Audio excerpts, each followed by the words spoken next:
주의 사랑 내 마음 가득해라고 마지막 피날리를 부르셨는데 마치 가득 차가지고 만족한 그 고요한 모습을 떠올리게 하는 그러한 찬양이었다라고 생각이 되어집니다.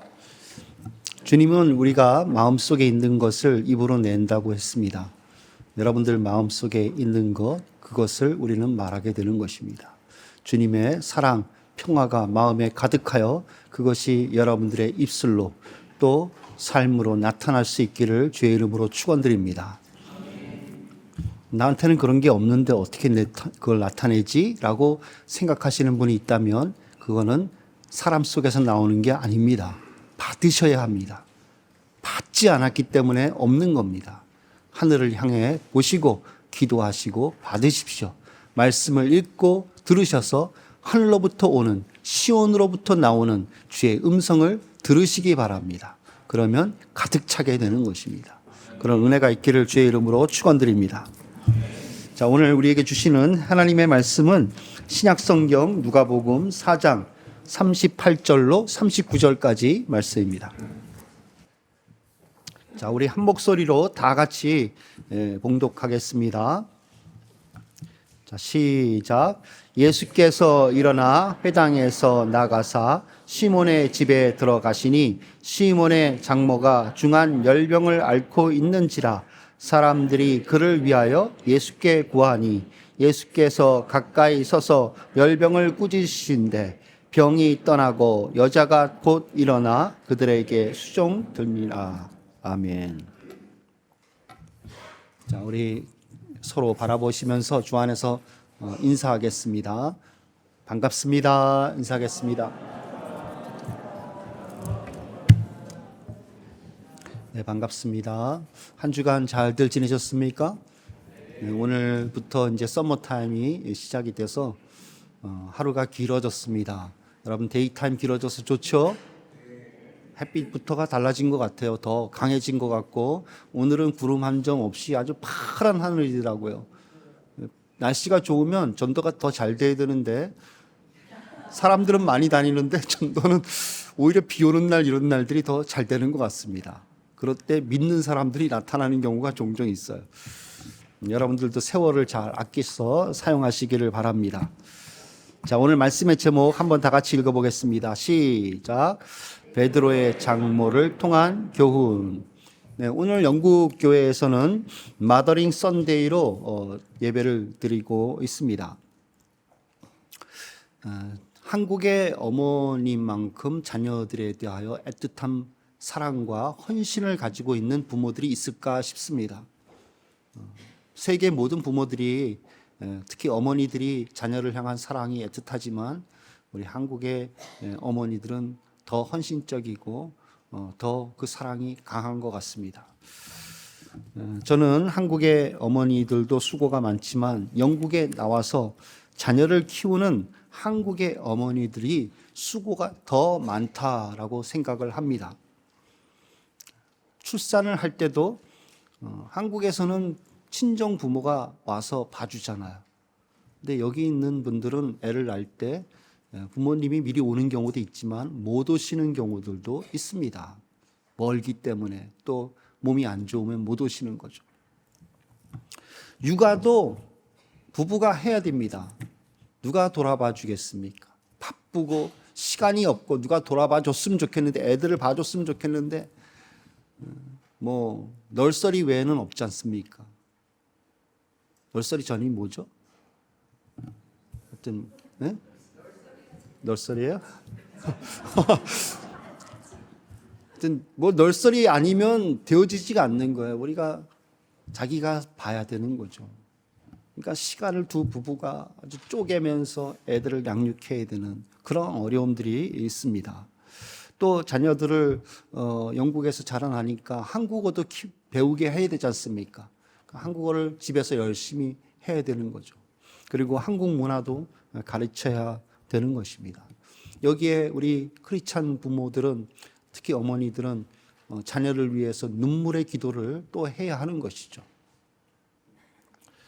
저는 여기 계신 어머니들이 정말 한국에 계신 어머니들보다 더 수고가 많다라고 생각하며 주께서 그 어려움들을 다 기억하고 계신다 저는 믿습니다.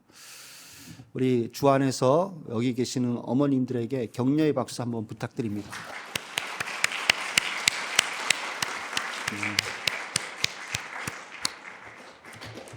자, 어머니가 살아야 가정이 삽니다. 아버지 학교 때는 아버지가 살아야 가정이 산다라고 말하지만 사실 틀렸습니다. 어머니가 살아야 가정이 삽니다. 어머니가 살면 아버지는 따라오게 되는 것이죠. 어머니가 은혜를 받아야 어머니가 살고 또 가정이 살아나고 자녀가 살게 되는 것입니다. 제가 그 두 가지 예를 로마 시대 때 있었던 두 어머니를 비교하면서 잠깐 말씀을 드리도록 하겠습니다. 로마 초기에 로마는 굉장히 강성한 나라였고 황금기를 맞이했습니다. 그때 아그리피아나라는 줄리아 아그리피아나라는 여왕이 있었습니다. 이 분은 네로의 어머니였습니다. 네로를 빨리 왕위에 올리기 위하여 그의 남편 클라우디오를 암살을 했습니다. 대단한 분이죠. 이분도 정치적인 야망이 있었던 분이며 그 권력을 위해서라면 남편까지 암살하게 되는 그러한 정말 대단한 사람이었습니다. 또 로마 정치에 영향력을 많이 끼쳤던 인물입니다. 그러나 그녀도 결국은 자식한테 죽임을 당합니다. 네로가 더 많은 권력을 원했던 것입니다. 어머니의 간섭이 싫었던 거예요. 더 자유를 원했고 더 권력을 얻기 위해서는 저 엄마가 죽어야 됐던 것입니다. 그래서 엄마를 죽이기 위하여 별의별 모의를 당합니다. 보트에 구멍을 내서 보트가 가라앉게 해서 죽이기도 하려고 했고 그러나 다 실패했죠. 근데 결국 죽여서 자살로 위장을 해버렸습니다. 이에 반해서 모니카라는 여자분이 있습니다. 한 두 사람의 시대가 한 300년 정도 차이가 납니다. 그렇지만 둘 다 로마 통치의 황금기였던 그런 초기 시대에 다 있었던 어머니들입니다. 이 모니카는 잘 아시다시피 성 어거스틴의 엄마입니다. 어거스틴이 방탕함과 그런 삶에 있어서 방향을 잡지 못하고 이리저리 돌아다니는 그런 삶에 빠져 있었을 때 모니카가 그의 아들을 위하여 눈물 어린 기도를 끊임없이 하지 않습니까? 모니카의 기도는 헛되지 않았습니다. 하나님이 이 성 어거스틴을 회심케 합니다. 강력한 하나님의 부르심과 은혜 때문에 완전히 컨버전하게 되었던 것입니다. 은혜를 받은 그는 이 교회에 있어서 정말 위대한 신학을 성경에 근거한 신학을 세우게 됩니다. 그래서 그것이 나중에 종교개혁의 많은 개혁자들에게 큰 영향력을 끼치게 됩니다. 특히 칼빈은 이 어거스틴의 그 신학에 지대한 영향을 받은 사람입니다. 자식에게 세상의 야망과 권력과 기회를 쥐어줬던 어머니 아그리피나, 그 결말이 어떠합니까? 불행한 결말이었습니다.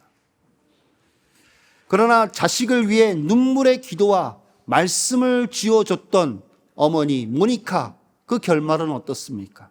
위대한 어머니로 기억될 뿐만 아니라 영원히 복을 받은 것입니다. 영원히 하늘에서 빛나는 별과 같은 존재가 된 것입니다. 우리 한빛교회 어머니들도 은혜로 강해지시고 은혜로 자녀를 양육하시기를 바랍니다. 그래서 자녀들이 살아나며 또 복을 받는 그러한 위대한 나오미와 같은 그러한 가정을 이루어 나가시기를 주의 이름으로 축원드립니다. 저는 오늘 본문을 중심으로 말씀을 드리려고 합니다. 오늘 본문은 베드로 장모의 열병을 고치신 사건을 말씀하고 있습니다. 2절밖에 되지 않는 아주 짧은 구절입니다. 그렇지만 성경에 기록되어 있는 사건들은 그냥 기록된 것이 아닙니다. 예수님의 수많은 행적 중에 고르고 골라서 기록되어진 것입니다. 그러므로 기록된 이유가 있다라고 생각을 합니다. 자, 말씀을 중심으로 몇 가지 교훈을 말씀을 드리겠습니다. 첫 번째, 베드로 장모를 고치신 것과 귀신 쫓음입니다. 베드로 장모의 열병을 고치신 것은 단순히 병 고침의 사건이 아닙니다. 주위에서 보면 그 이상의 의미를 담고 있다라는 것을 알 수 있습니다. 베드로 장모의 열병을 고치신 것은 예수님의 엑소시즘과 아주 밀접한 관련을 갖고 있습니다. 자, PPT 한번 보시기 바랍니다. 글씨가 작아서 안 보이실 거예요. 그럼 숫자는 보이시죠? 숫자 보이세요? 안 보여요? 자, 그럼 안 보이시면 들으세요. 자, 우리가 여기서 주목해야 될 것은 꾸짖는다라는 표현입니다. 꾸짖는다. 자, 35절, 여러분들 성경을 보이세요. 저거 안 보이시면 35절을 보시면 예수님은 회당에서 귀신을 꾸짖어 쫓아내셨습니다. 그리고 39절에 보시면 베드로의 장모의 열병을 고치시는 방법이 무엇이냐면 열병을 꾸짖어 내쫓으셨습니다. 꾸짖으니까 열병이 떠나갔다라고 표현을 하고 있습니다. 40절, 41절을 보시면 그날 해질 무렵에, 그러니까 베드로의 장모의 열병을 꾸짖어 쫓아낸 그날 저녁에 사람들이 온갖 병자들을 예수님께 데려왔는데 이때 여러 사람들에게서 귀신이 나가며 소리를 지릅니다. 당신은 하나님의 아들이니다 라고 소리를 질러요. 그러자 예수님이 그 귀신들을 꾸짖습니다. 자, 이처럼 35절과 41절을 보면 꾸짖는다라는 말씀은 귀신에게 사용하신 말씀입니다. 그런데 39절에서 똑같은 말입니다. 똑같은 단어고 베드로 장모의 열병에게도 꾸짖는다라고 사용하신 것입니다. 이것이 의인화한 것일까요? 저는 그렇게 생각하지 않습니다. 누가는 역사가입니다. 의사이자 역사가이죠. 역사가는 사실을 있는 그대로 정확하게 표현하고 기록해야 하는 법입니다. 역사가인 누가가 이 누가를 데오빌로에게 보낼 때 정확하게 그것을 왜곡하지 않고 팩트에 근거해서 차례대로 써 보냈던 것입니다. 자, 그런 것을 볼 때 이것은 의인화했다라고 보기가 어려운 것입니다. 의인화가 아니라면 베드로의 장모의 열병을 꾸짖으신 것은 병 자체를 꾸짖으신 것이 아니라 그 병을 일으키게 되는 그 비하인드의 배후 세력을 꾸짖으신 것이다 라고 볼 수가 있는 것입니다.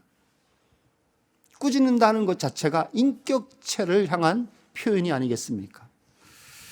자, 이것은 누가복음 4장 전체의 문맥이 뒷받침해 줍니다. 자, 누가복음 4장 성경을 보세요. 보시면 그 문맥 전체가 귀신을 쫓는 것과 매우 밀접한 관련을 갖고 있습니다. 자, 4장 1절부터 13절까지 4장 처음부터 뭐가 나옵니까? 사탄의 시험이 나와요. 마귀에 관한 시험이 나옵니다. 예수님과 마귀와 전쟁을 하는 거예요. 사탄이 이 돌들로 떡덩이가 되게 하라. 이런 여러 가지 시험을 합니다. 그 시험 전체가 뭐냐? 하나님의 아들에 관한 시험이에요. 네가 하나님의 아들이거든. 이 돌을 떡덩이로 되게 해보라 라는 것입니다. 예수님은 절대 그렇게 하시지 않죠. 하나님의 말씀에 철저히 순종하고 하나님께 겸손히 낮아지십니다. 그 이유가 무엇이냐? 우리를 대신하여 사람으로 오셨기 때문에 그렇습니다. 그래서 우리를 대신한 하나님의 속죄물로서 지금 예수님이 자기의 정체성을 마귀 앞에서 그대로 지키시는 거예요. 그 정체성을 끝까지 지키셨기 때문에 사탄이 십자가에서 패배할 수밖에 없었던 것입니다. 자, 이렇게 사탄의 시험을 말씀하시죠. 그리고 나서 4장 16절부터 30절을 보시면 나사렛 회당에서 앞에 나가셔서 말씀을 선언하십니다. 그 말씀이 이사야 61장 1절에서 2절의 말씀입니다. 이사야 61장 1절에서 2절의 말씀은 포로된 자에게 자유를 주신다라는 말씀이 나와요. 그리고 눌린 자에게 자유를 선포하러 오셨다라고 말씀을 하고 있습니다. 그리고 눈먼 자에게 보게 하려 합니다라는 것도 있고요. 근데 누구로부터 눌린 것이며 누구로부터 포로 잡힌 것을 말하는 것입니까? 마귀와 귀신으로부터 포로가 되고 눌린 자들에게 자유를 주신다는 것입니다. 그러기 위해서 오셨다는 겁니다. 그러니까 예수님이 오신 것은 마귀의 일을 멸하려 오셨다는 그 말씀을 그대로 62 이사야서에서 예언을 하고 있었던 것입니다. 자, 그리고 4장 31절부터 37절을 보시면 가버나움 회당에서 귀신 들린 자를 자유케 하십니다. 또 4장 38절에서 39절을 보시면 베드로의 장모를 고치시는데 열병을 꾸짖어 고치십니다. 또 4장 40절에서 44절에 보면 각종 병든 자들을 고치시는데 그 병든 자들로부터 귀신이 쫓겨나가요. 자, 이처럼 4장 전체가 귀신을 내어 쫓는 것 혹은 귀신과 관련해서 싸우시는 그 모든 것을 말하고 있는 것입니다. 예수님이 베드로 장모의 열병을 고친 사건이 바로 이렇게 귀신을 내어 쫓는 문맥 속에 놓여 있다는 것입니다. 그러니까 단순히 병을 고친 것이 아닌 것입니다. 귀신을 쫓아내는 일과 관련이 있다라는 것입니다. 자, 그렇다고 해서 모든 질병이 귀신이나 죄로 인한 것은 아닌 것입니다.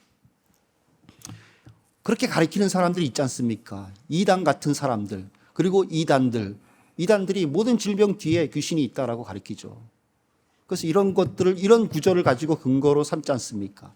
이런 구절을 근거로 삼을 수가 없습니다. 왜냐하면 이것은 보편적인 진리의 말씀으로 주신 게 아니에요. 이것은 예수님이 메시아 되심을 증거하기 위하여 메시아의 근본적인 그 사역, 영적인 세력과 싸우는 그 세력의 문제를 해결하고자 하는 그 메시아의 정체성을 드러내기 위하여 이 본문을 특별히 선정한 것입니다.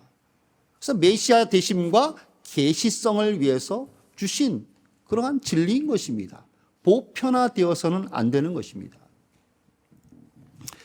병이 과로해서 나타날 수 있는 것도 있지 않습니까? 병 걸려가지고 막 아파서 사경을 헤맨다 해서 저 사람 무슨 죄를 졌나 보다 그렇게 생각할 수 없는 것이죠. 에바브로디도라는 사람은 주를 위하여 열심히 일을 해서 병이 걸렸지 않습니까? 사도 바울이 그를 위하여 간절히 기도하죠. 하나님께서 에바브로디도를 살려주십니다. 이렇게 주를 위하여 섬기다가 과로로 병을 걸리는 경우도 있다는 것입니다.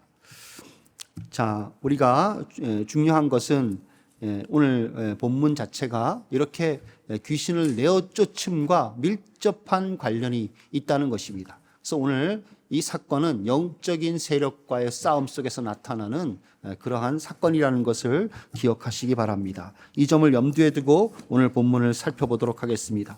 두 가지를 제가 오늘 말씀을 드리도록 하겠습니다.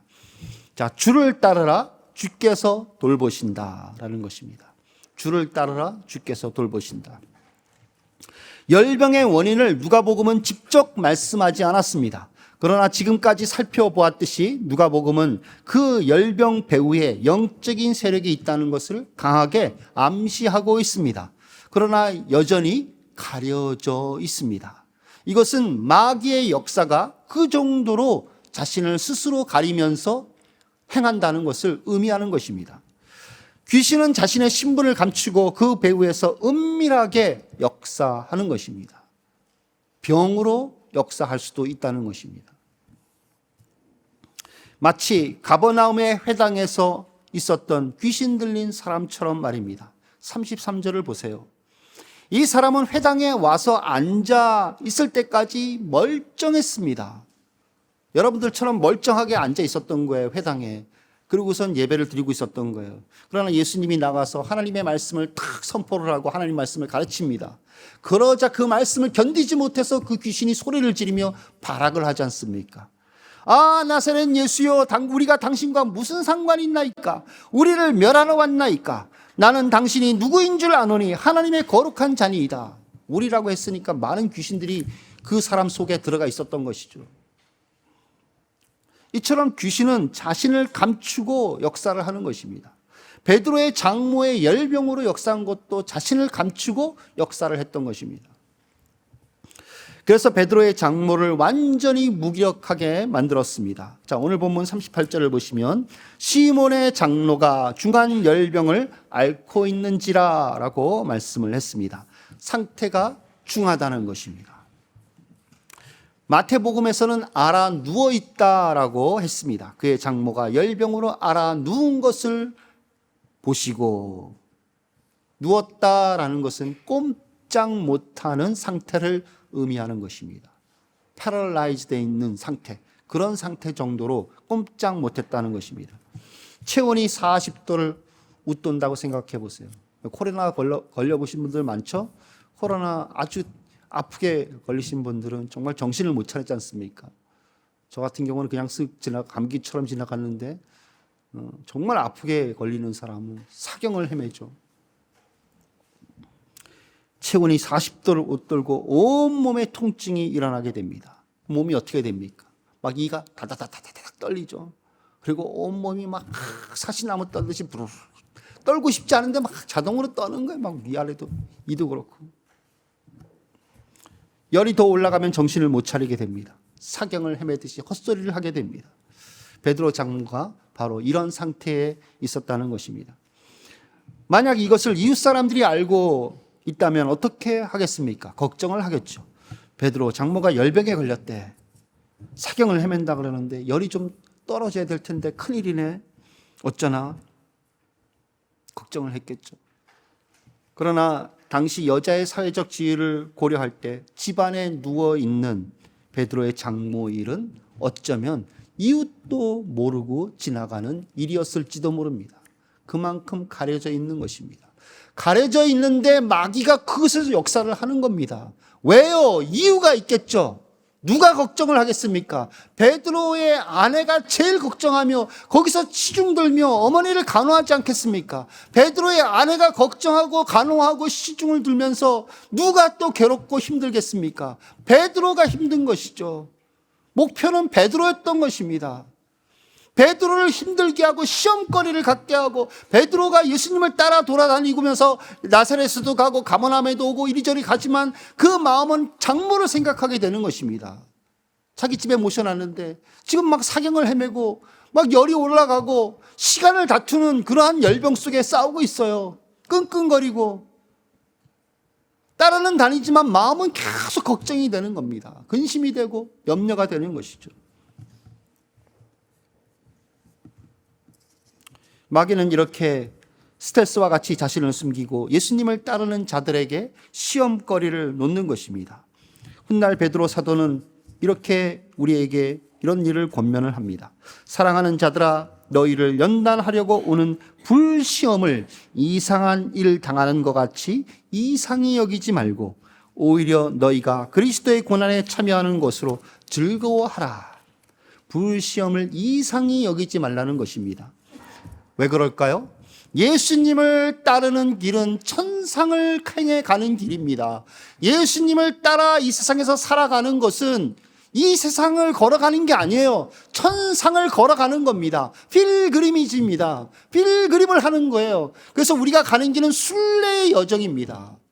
철로 역정처럼 우리가 살아가는 인생의 한 걸음 한 걸음은 일어나는 여러 가지 어려움들이 있고 시험이 있고 장애물이 있지만 그 모든 것이 영적인 일 가운데 되어지는 것이며 천국을 향해 가는 사람들을 세상과 마귀가 막고 있는 것입니다. 그렇기 때문에 당연하다는 것입니다. 이상히 여기지 말라는 것입니다. 우리가 천상을 향해 가고 있기 때문에 영적인 그런 방해와 일들이 일어나게 된다는 것입니다. 불시험이 일어나게 되는 것은 당연하다는 것입니다. 이런 시험이 우리를 어떻게 만든다는 겁니까? 지치게 만듭니까? 그렇지 않습니다. 이런 시험이 오히려 우리를 더욱더 불에 연단한 금과 같이, 정금과 같이 믿음이 되어지게 하신다는 것입니다.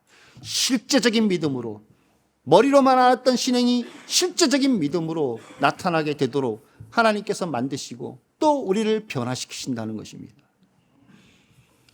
그렇게 되면 이것은 무엇이 되는 것입니까? 우리의 상이 되는 것입니다.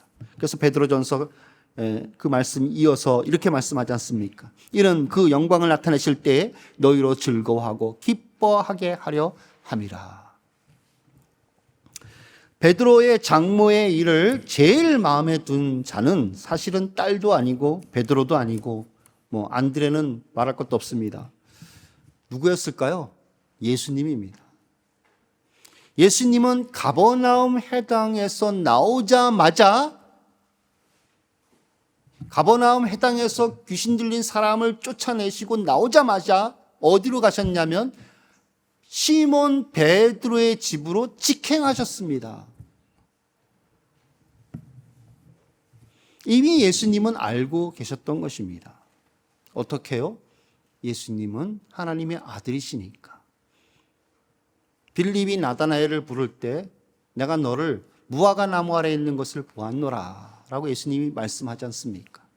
그러니까 빌립이 깜짝 놀라서 랍비여 당신은 진실로 하나님의 아들이시니이다 라고 엄청난 고백을 해요. 왜 그럴까요? 빌립이 나다나엘을 부를 때 무화과 나무 아래서 나다나엘이 말씀과 기도를 하면서 하나님의 계시의 역사를 받은 것입니다. 근데 그것을 딱 지적하시는 거예요. 내가 너를 봤다. 그러니까 무화과 나무 아래서 빌립이 예수님과의 만나는 영적인 만남이 있었던 거예요. 그것을 예수님이 딱 지적하시는 거예요. 그러니까 랍비여 당신은 진실로 하나님의 아들이시니다 라고 고백을 하지 않습니까? 예수님은 미리 알고 계시는 것입니다. 알고 베드로의 장모의 집으로, 베드로의 장모의 집이 아니라 베드로의 집으로 가셨던 것입니다. 만약 베드로가 예수님을 따라다니다가 장모가 열병으로 죽었다고 한번 상상을 해보십시오. 그렇게 되면 소문이 어떻게 일어날까요?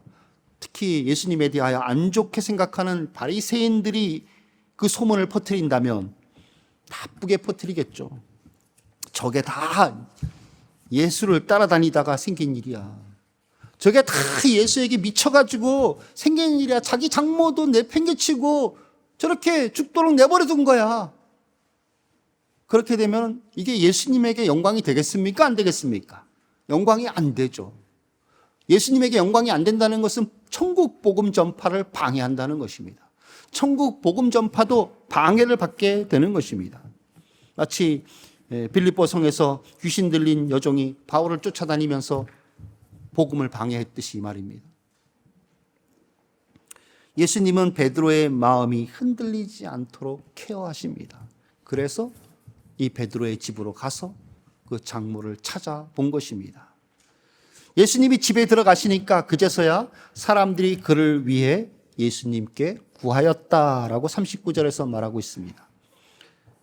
예수님이 찾아가시니까 그제서야 예수님 여기 베드로 장모가 열병에 앓아 누워있는데 좀 고쳐주십시오 라고 그제서야 요청했다는 것입니다.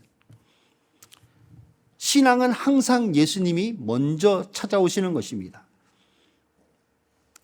예수님이 먼저 찾아오시면 우리는 그제서야 믿음을 갖고 예수님께 구할 마음을 얻게 됩니다. 그리고 구하게 되는 것입니다. 은혜가 항상 먼저인 것입니다. 내가 문 밖에 서서 두드리노니 내 음성 듣고 문을 열면 내가 들어가 그와 더불어 먹고 그는 나와 더불어 먹으리라. 이 말씀도 생각해 보세요. 누가 먼저 집 앞에 찾아온 겁니까? 예수님이 집 앞에 찾아오신 겁니다. 누가 문을 두드리고 계시는 겁니까? 예수님이 두드리고 계시는 거예요. 누가 이름을 부르면서 사랑의 음성으로 찾는 겁니까? 동윤아, 동윤아 라고 예수님이 문 밖에서 오셔서 부르시는 거예요. 그러면 그제서 우리가 그 음성 듣고 반응하게 된다는 것입니다. 만약에 여러분에게 주님께 기도할 마음이 있다. 그렇게 생각을 하신다면 그것은 벌써 이미 은혜가 찾아왔다는 것입니다.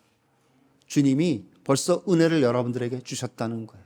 그게 아주 미미하게 여길지라도 주님이 찾아오셨기 때문에 그 영적인 마음이 들 수가 있었던 것입니다. 그러면 그 미미한 거라도 붙잡으세요. 지푸라기 같은 것을 붙잡으세요. 신앙은 항상 지푸라기 같은 거, 손바닥만한 구름, 그거 같은 것을 증거로 붙잡고 더욱더 믿고 나가는 겁니다. 그러면 그 가운데 하나님께서 더 큰 은혜를 베풀어 주신다는 것입니다. 의심치 않으면 여러분들이 기도한 모든 거 그대로 된다라고 말씀하지 않았습니까?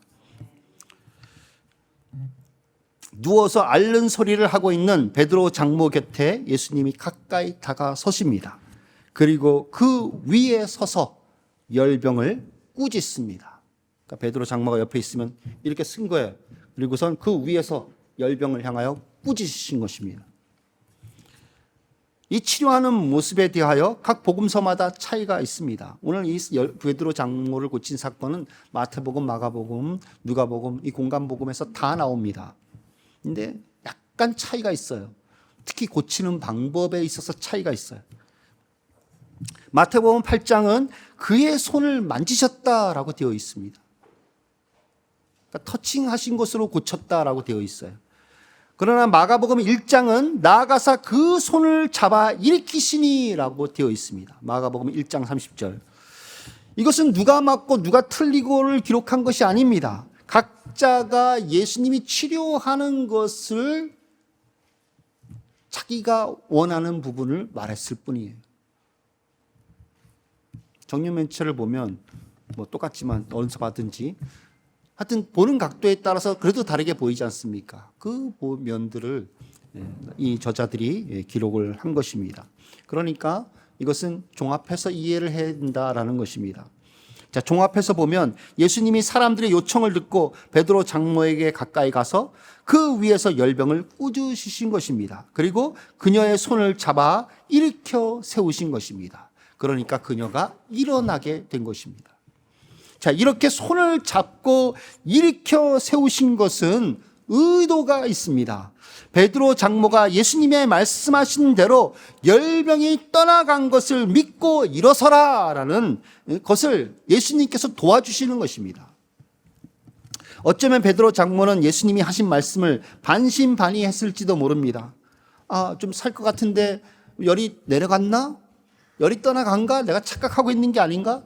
온몸에 뭐 열이 있었으니까 흠뻑 땀이 났었겠죠. 긴가민가 하고 있는데 예수님이 손을 딱 잡고선 잡아 일으키는 겁니다. 예수님께 딸려가서 자기도 모르게 일어나게 되니까 힘이 생기게 되고 일어나 보니까 괜찮네, 정말 말짱하네 라고 체험하게 되었던 것입니다. 주님의 방법에는 뜻이 있습니다. 그 뜻은 항상 우리의 신앙을 위한 것이 됩니다. 여러분들의 삶에서 주님이 이끄시는 방법들을 묵상해 보십시오. 과거를 돌이켜 보세요. 주님이 여러분들에게 역사하셨던 방법들이 있습니다. 그것들을 묵상해 보시면 더욱더 주님이 나의 믿음을 위해서 나를 그렇게 믿음을 더하여 주기 위하여 인도하셨구나라는 것을 확인하게 됩니다. 이 자신의 과거의 가운데 주님께서 역사하셨던 것을 구체적으로 확인하게 되면 미래에 대한 소망과 확신이, 그 믿음의 확신이 더해질 수 있습니다. 예수님이 베드로의 장모를 고치신 방법은 훗날 베드로가 성전 미문에서 구걸하던 안진뱅이를 잡아 일으킨 사건에서 다시 또 재현됩니다. 은과 금은 내게 없거니와 내게 있는 이것을 내게 주노니 나사렛 예수 그리스도의 이름으로 일어나 걸어라 라고 하며 베드로가 어떻게 했습니까? 그 안진뱅이의 손을 잡아 일으키지 않습니까? 마치 억지로 막 일으키는 것, 세우려는 것처럼. 그러나 그건 믿음의 역사였죠. 안진뱅이 발에 힘이 들어가고 발목에 힘이 들어가고 다리에 힘이 들어가게 되고 일어나지 않았습니까? 어쩌면 뼈가 뚜둑뚜둑 하는 소리가 나면서 고통스러웠을지도 모르죠. 그러나 일어나게 되니까 걷게 되니까 뛰게 되고 하나님을 찬양하지 않았습니까?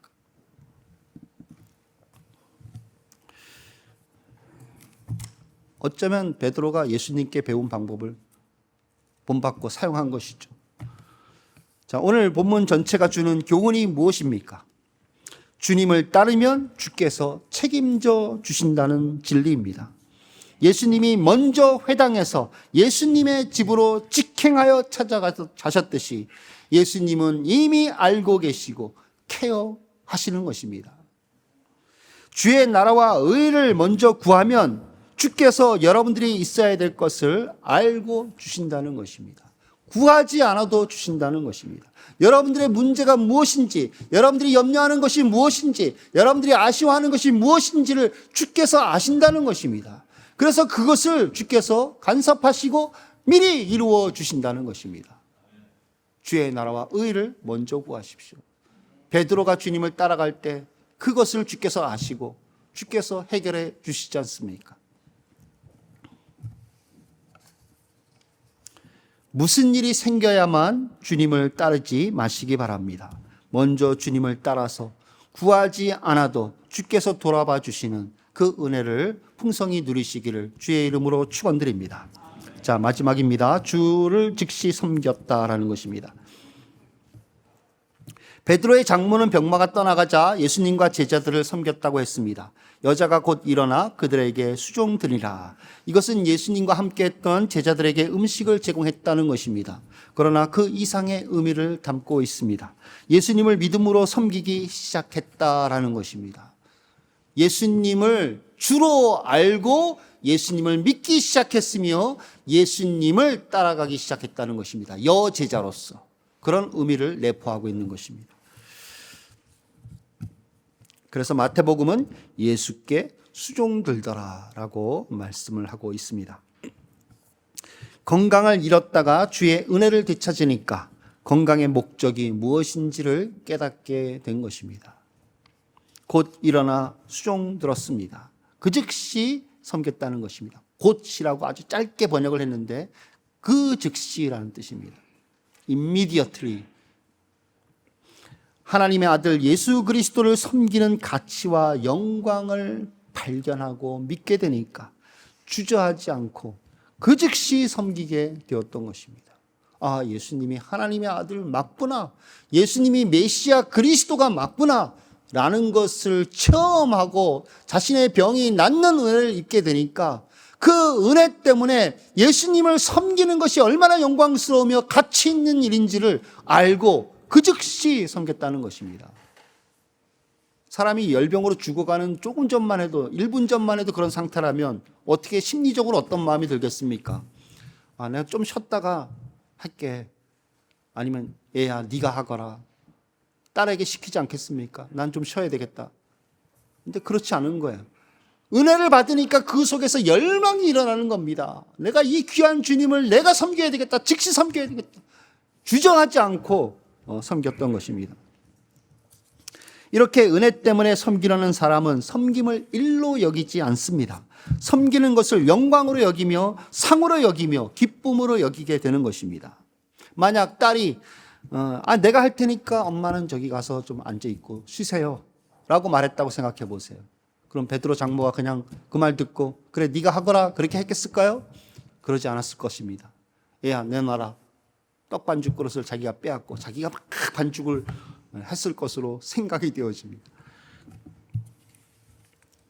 주님을 섬기는 것은 주님이 주시는 은혜로 하는 것입니다.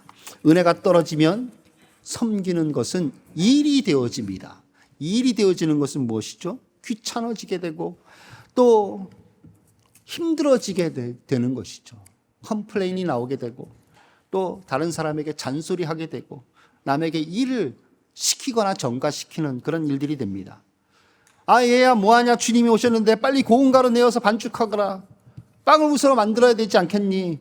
얘야 얼른 밖에 나가서 양 젖 좀 짜가지고 와라. 얘야 고기를 좀 다져 놓거라. 케밥을 만들어서 드려야 되지 않겠냐. 얘야 야채를 그렇게 썰어 놓으면 어떻게 하냐. 똑바로 좀 못 쓰겠니? 이런저런 소리로 잔소리를 하게 되는 것입니다. 이것은 섬기는 것이 아니라 잔소리죠. 은혜로 섬기고 천국의 상을 바라보며 기쁨으로 감당하시기를 바랍니다. 겸손한 자에게 은혜를 주신다라고 했습니다. 스위스의 종교 개혁자 찌뱅글리 알고 계시죠? 찌뱅글리는 성격이 온순한 사람입니다. 그러나 함께 일했던 마틴 루터는 괴팍한 성격이었습니다. 다혈질이었습니다. 그리고 마틴 루터는 유대인들을 아주 혐오했던 사람 중에 한 사람이에요. 근데 어느 날 마틴 루터와 함께 일을 하다가 의견 충돌이 일어났어요.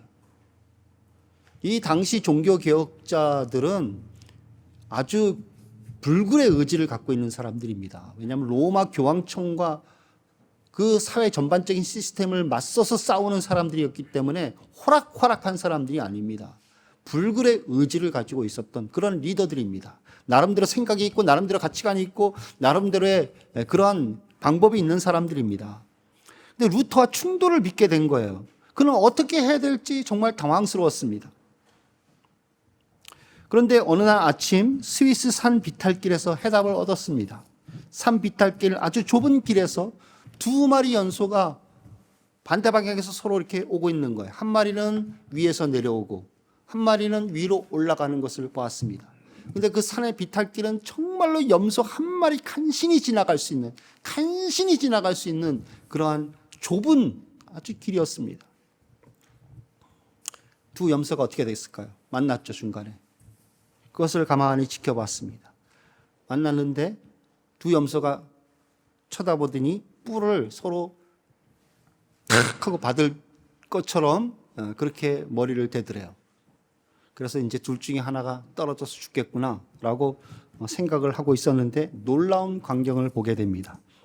위로 올라가던 염소가 납작 엎드리는 거예요. 배를 땅에다 대고 주저앉더랍니다. 그러니까 밑으로 내려오던 염소가 그 주저앉은 염소를 등을 밟고 지나가더랍니다. 그러니까 주저앉았던 염소가 다시 일어나서 올라가기 시작을 했습니다. 찌빙글리는 여기서 깨달음을 얻은 것입니다. 저 염소는 자신을 기꺼이 낮춤으로써 더 높은 곳으로 올라갈 수 있구나. 말씀의 은혜를 묵상하는 사람은 이렇게 자연을 통하여도 하나님의 말씀을 떠올리게 되는 것입니다. 은혜를 얻게 되는 것입니다. 찌뱅글리는 이 말씀을 통하여 자신을 납작 엎드린 겁니다. 겸손해지게 된 것입니다. 그러므로 인해서 찌뱅글리는 위로 올라갔습니다. 마틴 루터는 등을 받고 밑으로 내려가게 된 것이죠. 이것이 바로 찌뱅글리가 다른 사람들에게 선한 영향력을 끼칠 수 있었던 비결이었습니다. 말씀과 기도를 할 때 자신을 낮추고 항상 은혜를 구한다면 하나님께서 여러분들에게 은혜를 아끼지 않고 주실 줄 믿습니다. 중요한 것은 마음의 사모함이 어느 방향을 향하고 있느냐는 것입니다. 위를 향하고 있느냐 아니면 아래를 향하고 있느냐라는 것입니다. 위를 향하여 있으면 하나님께서 하늘문을 여시고 여러분들에게 은혜를 베풀어 주실 것입니다. 우리 한빛교회 성도님들은 베드로의 장로처럼 은혜 때문에 그 즉시 주님을 섬기는 사람들이 되시기를 바랍니다. 그래서 영원한 상을 바라보시기를 축원합니다. 자, 오늘 말씀 두 가지 포인트죠. 첫 번째 뭡니까? 주를 따르면 주께서 책임져 주신다는 것입니다. 은혜를 따라 즉시 섬기라 라는 것입니다. 자, 말씀을 생각하고 함께 기도하도록 하겠습니다. 여러분 각자에게 주신 말씀이 있다면 그 말씀 붙잡고 하나님께 기도, 결단하는 기도, 또 간구하는 기도를 하시기 바랍니다. 또 주님을 먼저 따르게 하여 주옵소서. 무슨 일이 있어야지만 주님을 따르는 것이 아니라 주님을 따르면 주께서 모든 것을 책임져 주시는 그러한 은혜 안에 있게 도와주시옵소서.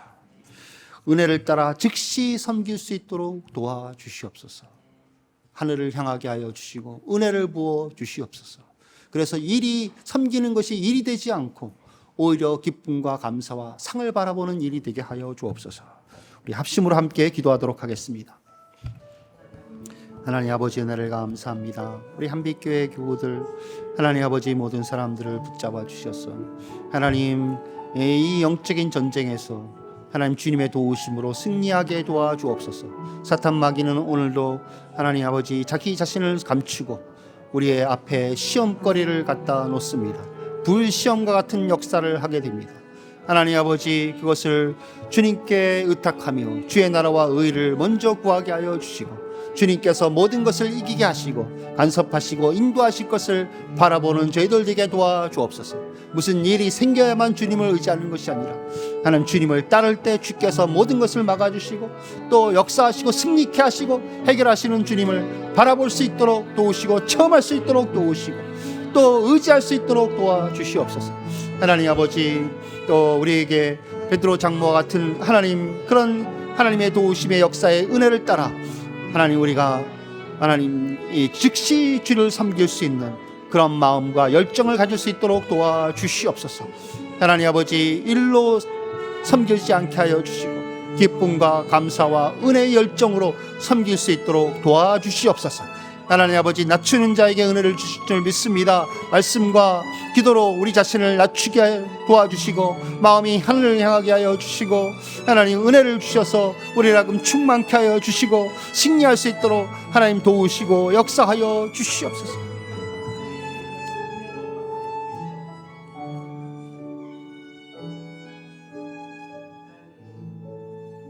하나님 아버지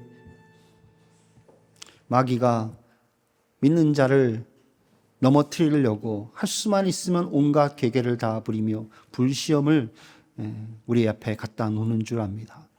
하나님 이 시험에서 승리할 수 있도록 도와주옵소서.